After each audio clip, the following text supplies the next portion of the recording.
So I'm back with another one with Over the Top the podcast. I am your host, Damon Hicks. And as y'all know, I had to come back with another one. Before I start, I want to tell y'all about my book, The Mindset Shift, a powerful collection of 100 affirmations. If you would like to get it, you could get it at Amazon. Just type up The Mindset Shift and it'll be there. This is affirmations that you can read daily. And it'll really help build your confidence. You know, affirmations is very beautiful. But without further ado, I have a special guest, and I'd love for her to introduce herself. Hey, y'all. It's your girl, Brela Marie. Absolutely. So we go hop right into it. So the reason I wanted her to come on here is because I actually follow her on Instagram, and she speaks so much life. Like, I just love how she speaks, just about life, just in general, about God, about self-wellness, about all of that. So today I wanted to bring her on to talk about, you know, depression, anxiety, life just in general, because a lot of us do be going through a lot of things. And so, what's your thoughts on that? Life be lifing, but God be Goddin'. For real. He definitely be doing his big one. But like when you're in the midst of a storm, it just don't make sense. You know? Most definitely. And I mean, with that, I know you always, you know, in your word, you always going through your word, watching different things. What was something that stood out to you this week? Oof. Dang. Wow. Okay. Yeah. I think this week, what stood out to me the most is just increasing my self-control as a woman of God. And with that comes, like when temptation comes, making sure you standing 10 toes down of who God called you to be. You know, not feeding your flesh with things that you know you ain't supposed to be doing for real. Stuff like that. Or then also like showing up as my true self as well. Not feeling bad when I am setting those boundaries. Not feeling bad when I am being obedient to what God is telling me to do. You know what I'm saying? Yeah. How hard has that been? Just, you know, trying to stay focused on that. Hard. Hard. I think that's just, you know, that's just human, like, you know, because I had a friend that always says like, dang, do I please God? And I'd be like, yes, you do. What are you talking about? She's like, cause I be this, I be that. And I'd be like, you're human. We all go through those type of things. And I always think about that too. Like, I just told somebody yesterday that I feel like I had already felt their life. At this life thing. You feel like that? Yeah, I do. Or have you previously felt like that? Or you feel like that today? Yeah, I've been felt like this for a long time. Yeah. When did that start though? Probably like 3 years ago, probably 3-4 years ago. And it's really solely because like I made a lot of decisions at a young age that I got to deal with now. But have you ever thought that those decisions was just a part of your story and your testimony? Knowing that you may have did some things when you were younger that somebody your age need to hear. You know what I'm saying? Hearing a black man be vulnerable enough to put his guard down and to say like, oh, when I was younger, I did this, that, and the third. Or even to say like, I'm not proud of my decisions, but it made me who I am today. That molding, right? Have you ever thought that like, you know, those past things that you know, did or them decisions you made that made you feel as if you failed at life, what if that is what would bring somebody to their breakthrough? Does that make sense? Somebody hearing that, especially a man, hearing another man say that. No, I don't feel that way. And the crazy part is I feel that way about other people though. I guess it's contradictory. But yeah. How can you write yourself off if God is not going to write you off? You know what's crazy? And I wonder if some people feel like this too. Sometimes I be feeling like God don't be hearing me, and I be wanting to hear him, but it don't seem like he be talking back to me. Okay. And when you get in that mode, sorry, a thought just. No, you good. When you get in that mode, when you feel as if God is not responding to you, when he's not hearing you, he's not even understanding what it is that you're dealing with or your emotions or feelings behind that thing that you're struggling with, do you fast? Yeah, I go on hiatuses. Okay, a part of hiatus, are you actually devoting time for God? Or is it just like, okay, I'm about to shut myself off from the world and focus on my business or my podcast? But are you focusing on God? The intention and the focus are two totally different things when you're thinking about God and when you're thinking about chore. So you said intention. What do you mean by intention? when you're, okay, let's say, for instance, if I'm going on a fast, let's say I'm going to go on a fast tomorrow. If I know for a fact my intent is to get closer to God or to hear from God, I'm going to devote time for him. I'm not going to just, I'm going to go on a fast and not eat till 4 p.m., but still on Instagram scrolling and listening to secular music, doing all that. I'm not going to do that. I'm going to be intentional, turn that stuff off, open my Bible, play my gospel music, and be more intentional with that time with God, because I want to hear from him. You have to open up your ears to hear. No, absolutely. I laugh because in one of my books, not this one, Keys to Elevate, my last chapter is my favorite chapter, which is called Intentional Action. And the fact that I'm telling people be intentional about their goals and dreams. And you just told me to be intentional about God, and hearing what he got to say to me. And I don't know, I just feel like, sometimes I feel like that's easier said, though. Because I be lost in the sauce, just in life, just in general. Yeah, and I feel like a lot of us do. I feel like I'm lost in the sauce. Think so? Yeah, definitely. Yeah, and that's the thing. When people know that you're following God and you post inspirational, motivational things, they think, oh, you got it all together. Trust me, I don't. So Far from it. I just was thinking about this as you were speaking, and we was talking about my just me a little bit. Most of the people on here, they kind of know a little bit about my story. Can you briefly tell them about your story? Oof. Yeah, just a little bit. Okay. So I just recently graduated, right, from Bloomington. So I'm really freshly new here as an adult in Indy. So it's like, that's why my face ain't really out there for real. Anyway, while in school, I dealt with depression. And actually freshman year of college, I wasn't going to church. I wasn't following God. I wasn't doing none of that. Like, I was outside for real. Like, I'm talking about, we at every party, we had a little five, we turning up, we doing the whole nine, turned up, yeah. No, for real. But what really changed me, I would say, is losing my cousin. And she was 23. She had got in a car accident on Ritter, leaving a bar late at night, but she ended up getting into a car accident and the accident killed her. Wow. And from that point forward, I was just angry. Everybody. Like, I didn't feel like being bothered with nobody. I shut myself off from God. I didn't want to hear from him. I didn't want to hear from nobody, I'm talking about like 19, 20 drinking, like, you like, what are you doing? You know what I'm saying? But that was my way of coping. Yeah. Smoking, you would never see me ever. Which, again, I don't have nothing against it. My family, I got, you know what I'm saying? Everybody Yeah, But it's like, in this space that I am in right now, it's like, I could never go back to that. But I know what brought me to it. What was that?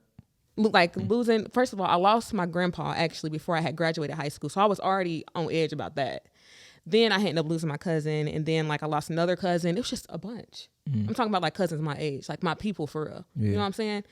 So it's just a weird position to be in, especially when you're young and not following God. It's just like, my way of coping was going out, drinking, partying, smoking, like, doing things that I knew for a fact was feeding my flesh for real.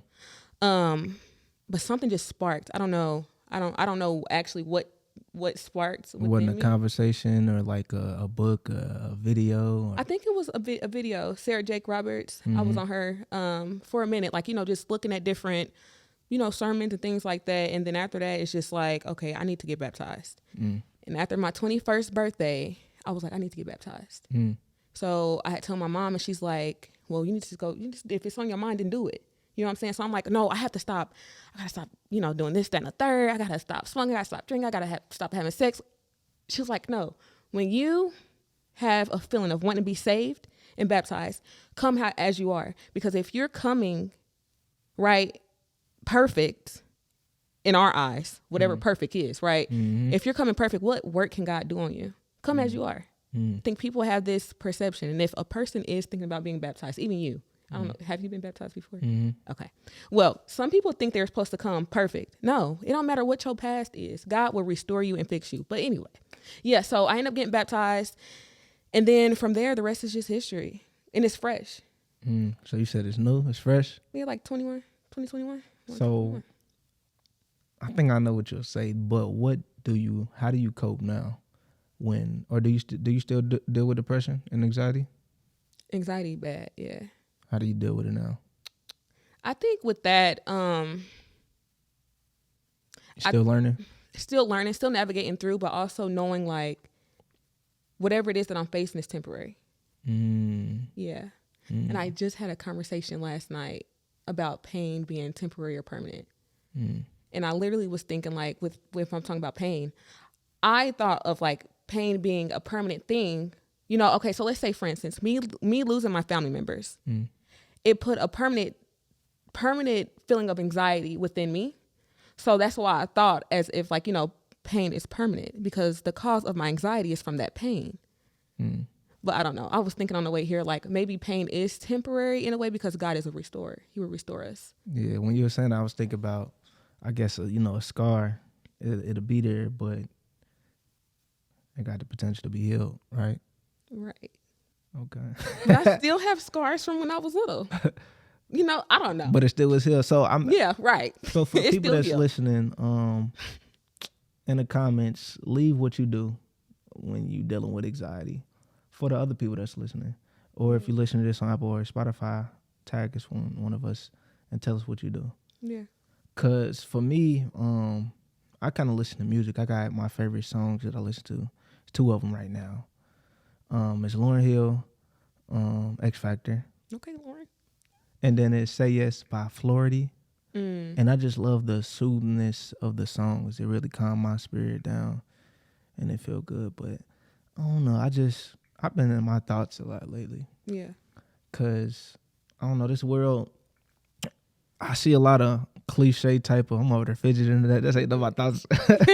But this world, it seems like it's a lot of cliche type of quotes, and that's what bothers me, is the cliche. Cause is it gonna be okay? That's what my thoughts always be. It is. But whoever said that in the process, it would be easy. You know what I'm saying? And again, the most cliche stuff you will ever hear in your life is the stuff that's really, really, really, really, really true and helpful. Like, so true. What's a cliche one that's true to you? One of those things of like everything's going to be okay, or the storm don't last always. It's like, okay, hearing that in the past, like, great. Lost another cousin. Great. How long is the storm supposed to last? You know what I'm saying? But then seeing how I cope now with losing family members, it's like I needed to go through that. Sometimes you have to go through those seasons of just not understanding what's going on. You got to just go with emotions. That's another cliche. Go with emotion. Just keep swimming. That's another. I don't like the emotions. I don't like the emotions. You have to go through. You really have to go through it. Up. Yeah, you have to go through it because God is molding you. And everyone else that's listening, like God sometimes mold us in the season where we don't even need to be molded. Can't afford to be molded. But he's going to mold you so you can remember exactly how you felt. Man. And it's hard. It's so hard. I've been there. Ready to clock out. For real. Like, what's the point? Yeah. You know what I'm saying? But I could never revert back to that because it didn't get me anywhere. You know? Yeah, definitely. I don't know. I just be in my thoughts, praying, trying to find God still. And I don't know. What makes him what makes it feel like he's not listening or that he's not near? Cause I be begging in my prayers, and I mean, like, all right, so today something randomly happened, but I guess the reason why I don't be feeling like real random things happen or real random blessings happen is because I planted the seed. So I be waiting for an unexpected blessing, like a real unexpected, not something that I planted the seed there and then, it came because I already planted it. I wanted to be like, God, can you hear me? I need you now. Like, can you make something happen for me? I got a question. Yeah. So what if that seed that you planted was the blessing? Because you can't plant a seed without God giving you the vision. You can't. There is no way you would have thought to plant that seed if God did not give you that vision or that sense of purpose over that seed. You wouldn't have been. Do you think you did that off of your own, like your own power and your own strength? That's a genuine question. Not gonna judge you. Nah, I don't, because like half of the things that I've done, it really has been through God's choreographing it for me. Like perfectly. I'm talking about when I wanted something, I did. He was like, nope. And I'm like, nah, I want this. And he like, nope. And I'm like, all right. I got bigger. And it literally happened beginning of this year. I wanted something so bad, and he was rejecting it from me. And the blessing was bigger. Mm-hmm. But I don't know. I don't know. I guess I'm just in a point where I need true vision. I need true guidance from him. Ooh, I can ask you this question. Okay. And again, for the people that's listening to this, please answer this for me, because I've been asking this to everybody. How do you know when to pivot or to stay patient? I know when to pivot when I'm confused. God is not a God of confusion. Right. And I can apply this to everything in my life, but most importantly, the season I'm in right now, relationships. If I'm confused, even like with business, like if I'm confused about like a business deal, or if I'm confused on a relationship, if I'm confused on a friendship, if I'm confused about my finances, I know that's not God. Because God is not a God of confusion. Now, when I know to be patient is when I feel myself being antsy and just want to do something, get my hands into something. Sit down. Because the faster you rush to get that thing, the faster it's going to slip right out your hands. And that's real. So I had a friend say something similar, but she was saying if it ain't working, basically, or whatever it is that you're trying to do. But my thing was, it's a lot that's working for me. So that's where my confusion come from. I don't know which one is God is pulling me to, or I don't know what God really want me to do, because I don't know if people is falling in love with the idea of the Damon Hicks. I got you right here. Listen, why does it matter what people are falling in love with? What are you falling in love with? What is God falling in love with? If you're doing it for the people, you really ain't gonna find a happiness in it. You got to do it with the right intent, and the intent cannot be to please people, period. They're never going to be pleased. With this is going to come naysayers. I literally just said this the other day. The higher you go, the higher amount of naysayers you're going to have. And that includes family, friends, all that. That's true. For real. Like you have to really pay attention to that stuff. Like when you doing it for the people, you constantly looking at your likes, your followers, your views, and all this and the money. Like, no. Yeah, I don't know. I don't really care for that. Especially going into the new year. My goal is really happiness and joy. Exactly. Yeah. I didn't have a lot of happiness and joy this year. Why? I didn't prioritize it. What did you prioritize? Entrepreneurship. I like the question. I like it. You remind me of me. I'll be doing that. But yeah, I prioritize entrepreneurship, striving towards my goals, going real hard too, not giving myself any grace. And I feel like if you are listening, always give yourself grace.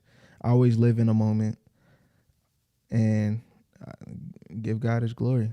Because like you said, them seeds, them ideas I didn't come up with them. I mean, I got them from God. That's how I was able to put people in certain rooms and come with different ideas and actually literally had the confidence. Yeah. Because like some of the stuff that I did this year, I'm like, how did you even come up like, I don't know. It's crazy. Yeah. But yeah, that's what I'm prioritizing in the new year, is having more of those happy moments. Yeah. And enjoying life to the fullest, like really having fun. I was talking to my bro Deshaun. He said, bro, I don't know. He was like, man, bro, I'm happy for you, bro, because I had a friend today ask me, like, what your friends say about you not really doing entrepreneurship like that next year? I was like, I don't know. I'm going for happiness next year. That's my goal. Yeah, yeah. What you going for? I think for prioritizing. Me, I'm prioritizing. I'm prioritizing my purpose. And with that, confidence. Because, again, like you said, like I can get on Instagram and have all the inspirational stuff, but behind that is a woman who struggled with insecurities in the past. You know what I'm saying? Like, I don't know. It's a journey. It has been a journey. But again, pivoting from certain spaces and certain environments and certain people helped me realize, like, no, you really bomb for real. Like, you actually that. Like, you know what I'm saying?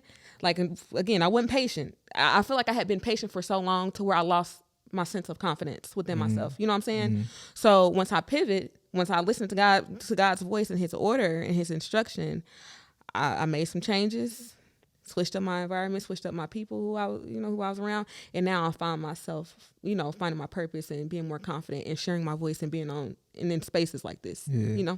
Do you feel like that environment, the new environment that you put it in, surrounded yourself with people that spoke more life into you? Mm-hmm. Oh man. Mm-hmm. Woo. Listen. Yeah. If y'all listen to this, I promise you, surrounding yourself with people that believe in you sometimes more than you believe in yourself is top tier. Trust. But I just heard this today, literally like before I came here. Some people that smile in your face and that's clapping for you really ain't happy for you for real. I've experienced that firsthand this year. Firsthand from a person closest to me. But it's like, I thought it was genuine support. I thought it was genuine encouragement. But now, just going back and debriefing and like understanding, looking from the outside, looking in from all the whole situation, from the whole entire year. It's like, you really weren't happy for me for real. You wanted me to sync with you. But now that God has elevated me and put me in different spaces, it's like you're doing whatever to tear me down, and you can't. You know what I'm saying? I experienced that last year. And the way that God choreographed that for me was just insane. Like, I heard a quote that was like, people want to see you doing good, just not better than them. Yes. And that's interesting to me because it is a lot of people that are intimidated for it. So if you are listening, it may be some people in your family or some friends that be intimidated by you elevating and evolving. Who you think you are? What you think you about to be doing? Like, just because you're evolving and you're elevating, it intimidate people because they got to look in the mirror when they go back home and figure out, why ain't I elevating? Why ain't I on the level that they on? Yeah. People don't see the work and the sacrifice. Yeah. The work and the sacrifice that you put into yourself with becoming a woman who you are today. Yeah. And who you're striving towards. Can we talk about the other side of this whole thing? The people who are those who are insecure and want to see people fail for real. Yeah. To those people. Get that hate out your heart. No, get it out. For real. Like, seriously. Okay. If you find yourself ever feeling as if you're in competition with somebody or insecure, seeing another person win, make your heart just feel so sick to where you want to throw up, like, you really have to pray and ask God to forgive you, because the more you feel that way, the further back you're going to be put. You know what I'm saying? Does that make sense? Yeah. But it does. It does. It's hard. I get it. I'm going to be honest, though. I think that's human, though. I think we do feel a sense of jealousy sometimes. I feel like in high school I did, or like... You don't think so? I think even now, because I ain't even gonna lie. Don't judge me. But I remember looking at P. Diddy's son, and I'd be jealous. Because I'm like, man, he ain't never got to worry about buying a car, getting a car fixed, his car breaking down on him. He ain't got to worry about none of that. Like, but at the same time, I had to sit back and be like, would I switch my life with him? No, this man, he don't even got his mother. Like, I still got my mother. I can speak to my mother and all that.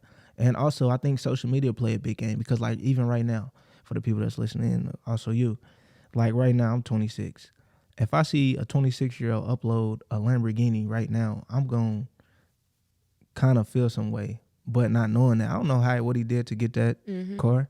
But like you said, you got to fix him. Be like, hey, that ain't... Hey. And then remember at the Business Women Roundtable Talk, they was like, what God got for you is for you. Yeah. So, like, literally, that's what really switched my mindset too, on even giving people information on how to write a book or do events and none of that. Like, there ain't no competition. What God got for me, he got for me. What he got for you, he got for you. Yeah, for real. So that was something I learned. To talk about back to the depression and not being happy within yourself, like with who you are.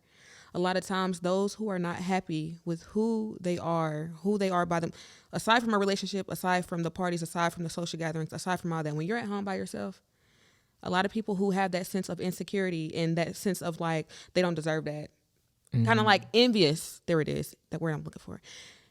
An envious spirit is not happy. You can put on the cutest clothes, you can put on the nicest clothes, the cleanest. I'm talking about cleaner than the Board of Health, but you're still not happy within yourself. You know what I'm saying? How do you find the happiness? How do you find it?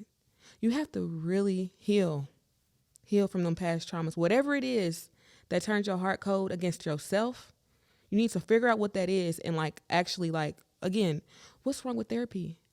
People don't go to therapy. Black people don't go to therapy. Why? You went to therapy? Yes. I went to therapy. Okay. I liked it, but the only thing I didn't I'm like. proud. Wow. For real? No, for real. Black men don't go to therapy. I enjoyed it, but the only thing I didn't enjoy was pulling out my card after. Yeah, that felt kind of weird. I was like, dang, I feel like I was paying her to talk to her, but I did learn some stuff, and I feel like I grew a little bit. A little bit. She showed me some things. Like I think one of the things was I was talking to her, I was like, yeah, and my dad's my best friend, but she was like, but is he your best friend? And I was like, yeah, you got me with that one. So we talked about that, but you was talking about healing, and I wanted to ask you. I want to answer it. So my question is, what was your steps of healing, and like, what did some steps that you take to do that? And if people are listening, again, if y'all got anything y'all want to share in the comments, or some people, or tag me in to tell some other people. But mine was healing conversations, and that's gonna be in my new book, healing conversations. But having those healing conversations, them hard conversations, talking to the person that you probably afraid to speak to, and mine was with my mother and my father, actually, just having hard conversations like with him, and it was crazy. I had to really like put my guard down when I wasn't talking to him for I think 3-4 months, because I was feeling like he wasn't supporting me. And the crazy part is, I think, was it Father's Day? It was either Father's Day or his birthday. I don't remember. But I sent him a long paragraph, hateful one too. A real hateful one. Real, yeah, one of the mean ones that hit the heart. But them 3 months not speaking to him, it really did more damage to me, because, I'm the one that had the hurt in my heart. Not talking to him wasn't doing nothing but just still making me feel angry towards him. And then I remember I won my award, and they said I could bring one person. And my mother couldn't come. She had her other event. But I was like, you know what? I'm going to invite my pops, and I'm going to give him one more chance to try to support me. And he came. And we actually had the talk at the event, which was crazy. That's good. Which is crazy. How'd that make you feel after? Made me feel all right. All right. It made me feel pretty good. That's good. But I don't know. Them hard conversations you gotta have. It's difficult and it's uncomfortable, very. Yeah, especially, I think it's because some people, certain people reactions. And some people are sensitive, and some people don't, or get in defense quick. You know what I mean? Talking about fathers. Yeah, go ahead. Ugh. I love my dad, but he don't give dad. He gives like uncle, for real. And it's crazy to say this, knowing that this is going to be uploaded, but this is how I feel. This is my truth. Yeah. And I would say this to him. You know what I'm saying? Like, and that's not in a disrespectful light. You know what I'm saying? This is from me speaking from when I was little on up until now. If I was to come to him in a serious manner of like, okay, I don't like how you don't show up for me, or I don't like how you don't take me serious, or I don't like how I'm a graduate student. I don't like how you don't support me while I'm in school financially. You know what I'm saying? It's hard out here. No, definitely. He will laugh. What? I promise you, he will take it as a joke, or he doesn't get defenses. He would just take it as a joke, like blow it off, like whatever. He's more like an uncle. I don't have a father figure for real. And when I did, it was my grandpa. And again, I lost him before I graduated high school. So it's like now I have brothers and uncles and stuff like that, but I want that father figure in my father. Absolutely. And I will never get that. Wow. Yeah, never. And I pray for him always. Do you feel like, I got a question? Ooh, and I want y'all to answer this too. Do you feel like some people never change? Wholeheartedly. Yeah. Wow. That's when they're stuck in their ways, they're stuck. That is scary too. Because it's like you have so much hope that they will. So much. Oh, but the thing is, that's our hope. Yeah. You know? You think that's similar to, I'm going to switch it just a tad bit. Okay. To people being in a relationship with people and seeing the potential in them? Oof. You said 30 minutes. Okay. I love that. I'm like, yo, when I tell you, falling in love with potential is just the worst thing anybody could ever do. And I'm only saying that because I've been there. I think a lot of people have. Because you got that hope and you see something in that person that they don't see in themselves. Oh, God.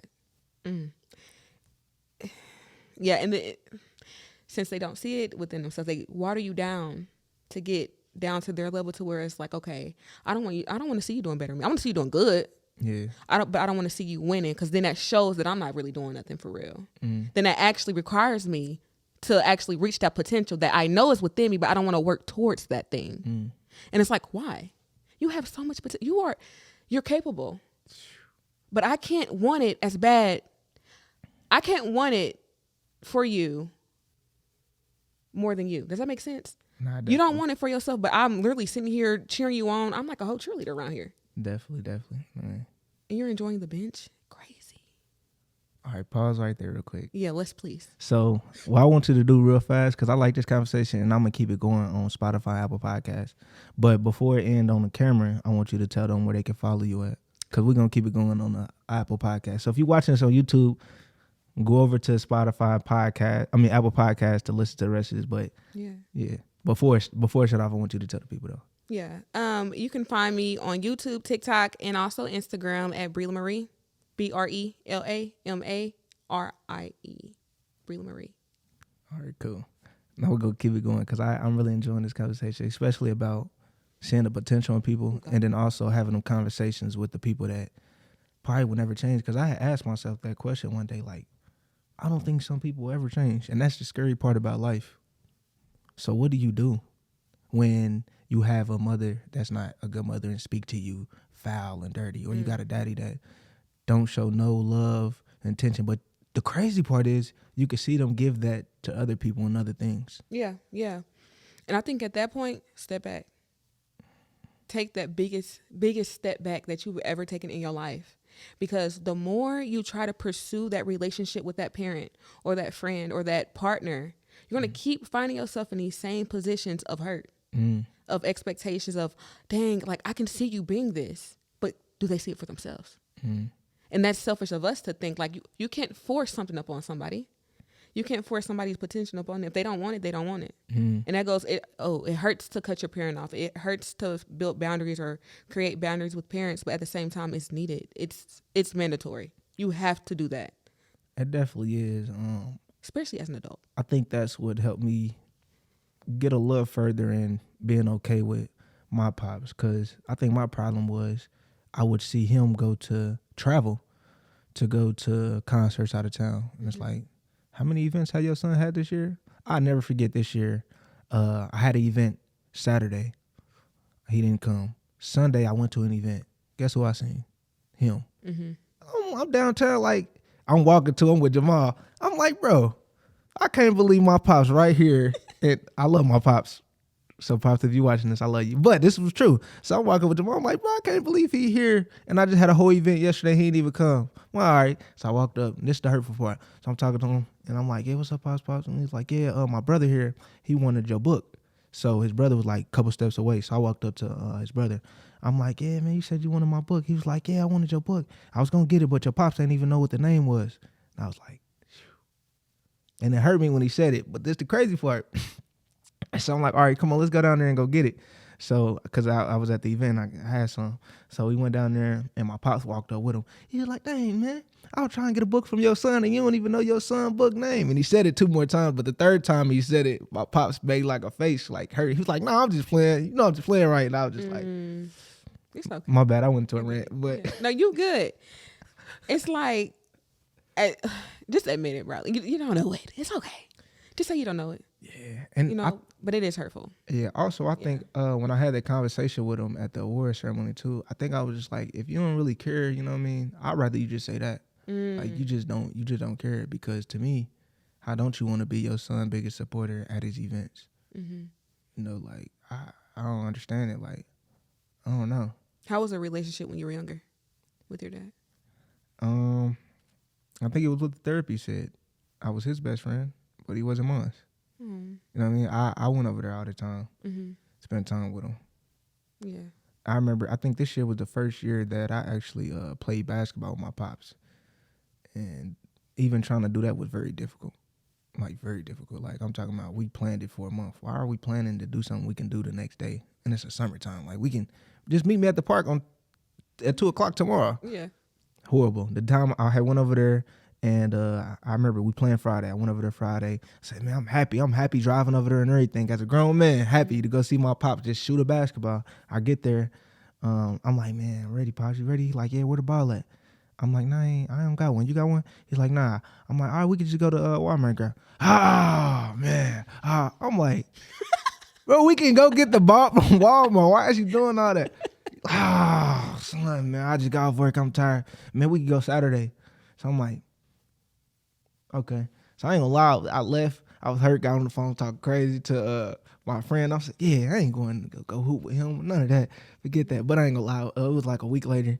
I went to go get a ball. We hooped. It was cool. Cause I let my pride down. That's what I wanted. And at the end of the day, I was gonna be the one hurt. I didn't get the experience what I wanted to experience. He was gonna be cool. He didn't care. I don't feel like he cared because I don't know. But yeah, it was better when I was younger. But Yeah. it's crazy.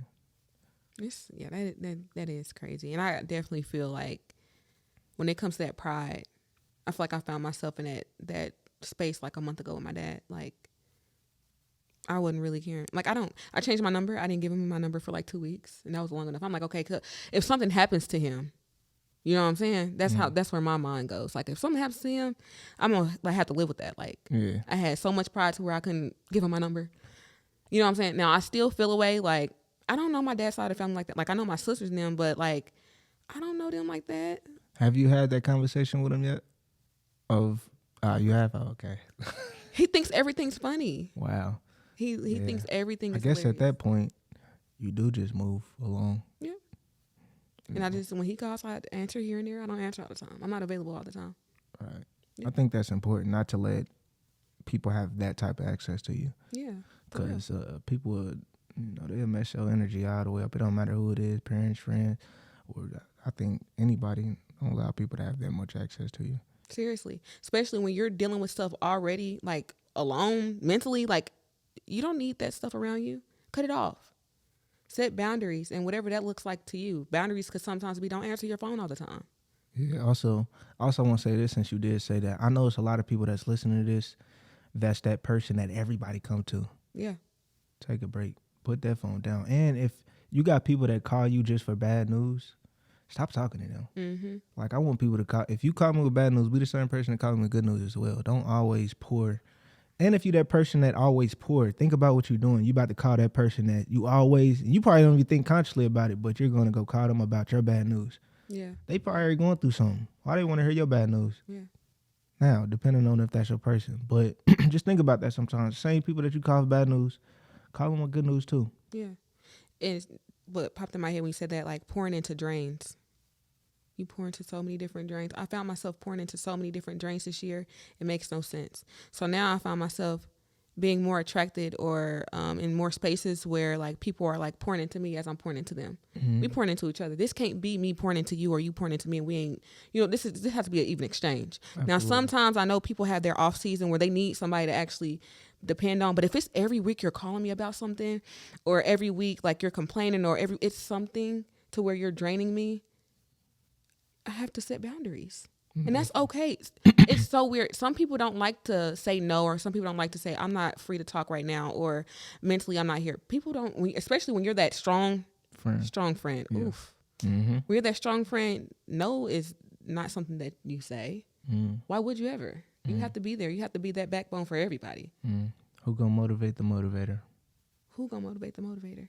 That's why motivators need motivators. Facts, them environments, but I think this was a good conversation. And I feel like we hit on a lot of different things, though. I definitely think we did. Yeah. But it all circles back around to the depression, anxiety, life in general. We all go through it. Yeah. Situations with parents, situations with friends, situations with self. Yeah. And I think it's full circle. So if anybody got anything to add with anything that we said today, again, please add it in the comments or even tag us with a description. Yeah. I have a last remark, though. Okay. Go ahead. Yeah. Wait, were you about to say something? Go ahead. Okay. Yeah. So this is more directly to the listeners and the viewers as well. In those seasons when you feel as if, like, you just can't keep going, or you just don't want to keep going, you don't know what your next move going to be, you don't know if this is the right move, trust God. And if you don't know God, that's fine. Journal. Talk to yourself about it. And the biggest thing with healing is admitting that you have an issue that you're facing. If you continue to suppress that thing with whatever it is you're suppressing it with, you will continue to find yourself facing that issue. And it may not be tomorrow, it may not be next week. It can be a year from now where you're facing that same issue, but it's a cycle, never ending cycle. And until you sit down with yourself and actually talk to yourself and figure out what is it within your spirit, what is it within your heart? What is it within your mind that is bringing you up into those depression seasons or those anxiety episodes? Like figure out what it is that's within you that's keeping you in that same loop and handle it. I don't think it could be a better ending than that. Appreciate y'all for tapping in. Thank you for coming. Yes, thanks for inviting me. As you were saying that, I said, "Ooh, I'm gonna take that code clip and I'm gonna put it everywhere." But thank y'all for tapping in with another one. Thank you for coming again. Make sure y'all check out my book, The Mindset Shift, a powerful collection of 100 affirmations. Definitely. If y'all seen, I've been rocking this every episode because growing mentally, physically, spiritually. You can get one of these hoodies at my website, themindhicks.com. Peace.